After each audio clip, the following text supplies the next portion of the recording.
IVF treatment చేసేటప్పుడు చాలామంది నేను కామన్గా అడిగే క్వశ్చన్ ఏంటంటే మేము కలవచ్చా? ఐవీఎఫ్ ట్రీట్మెంట్ అనేది 2 ఫేజెస్లో చేస్తాము. ఫస్ట్ ఫేజ్లో ఏంటంటే ఎగ్స్ తీస్తాము. ఇంజెక్షన్స్ ఇచ్చి ఎగ్స్ని డెవలప్ చేసి ఆ ఎగ్స్ని రిట్రీవ్ చేస్తామన్నమాట. సో ఈ ఎగ్స్ని రిట్రీవ్ చేసి స్పర్మ్తో కలిపి ఎంబ్రియో ఫామ్ చేస్తాము. సో ఇది embryo formation phase.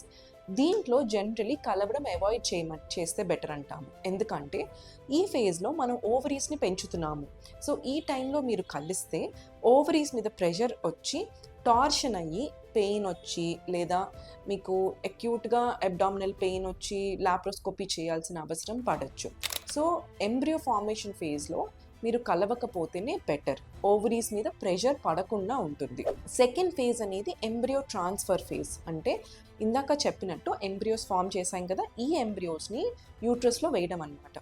Embryo transfer ఫేజ్లో రీసెర్చ్ అయితే మిక్స్డ్గా చెప్తోంది. కొన్ని స్టడీస్ కలిస్తే బెటర్ అంటారు, కొన్ని స్టడీస్ కలవకపోతే బెటర్ అంటున్నారు. సో ఏది కరెక్ట్ అంటే నా ఉద్దేశంలో ఎంబ్రియో ట్రాన్స్ఫర్ ఫేజ్లో కూడా కలవకుండా ఉంటేనే బెటర్. ఎందుకంటే కలిసినప్పుడు స్పర్మ్స్ అనేవి మీ బాడీలో రిలీజ్ అవుతాయి. స్పర్మ్స్లో ప్రాస్టాగ్లాండిన్ అనే ఒక హార్మోన్ రిలీజ్ అవుతుందన్నమాట. ఈ ప్రాస్టాగ్లాండిన్స్ యూట్రైన్ కాంట్రాక్షన్స్ని క్రియేట్ చేస్తుంది. సో ఈ యూట్రైన్ కాంట్రాక్షన్స్ వల్ల మనం వేసే ఎంబ్రియో బయటకు వచ్చేసే ఛాన్సెస్ ఉండొచ్చు, లేదా సరిగ్గా అతుక్కోకపోతూ ఉండొచ్చు అనమాట. ఈ ఒకటే రీజన్ కాదు, ఇంకొక రీజన్ ఏంటంటే ఇన్ఫెక్షన్స్ వచ్చే ఛాన్సెస్ ఉండొచ్చు. ఒకవేళ మీ పార్ట్నర్లో ఏమైనా ఇన్ఫెక్షన్స్ ఉంటే కనుక కలుస్తూ ఉంటే మీ బాడీలో కూడా ఆ ఇన్ఫెక్షన్స్ వచ్చి ఫీవర్ వచ్చే ఛాన్సెస్ కూడా ఉండొచ్చు.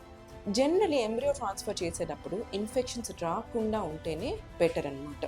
సో ఈ 2 రీజన్స్ వల్ల ట్రాన్స్ఫర్ అప్పుడు కూడా కలవకుండా ఉంటేనే బెటర్ అని నా ఉద్దేశం.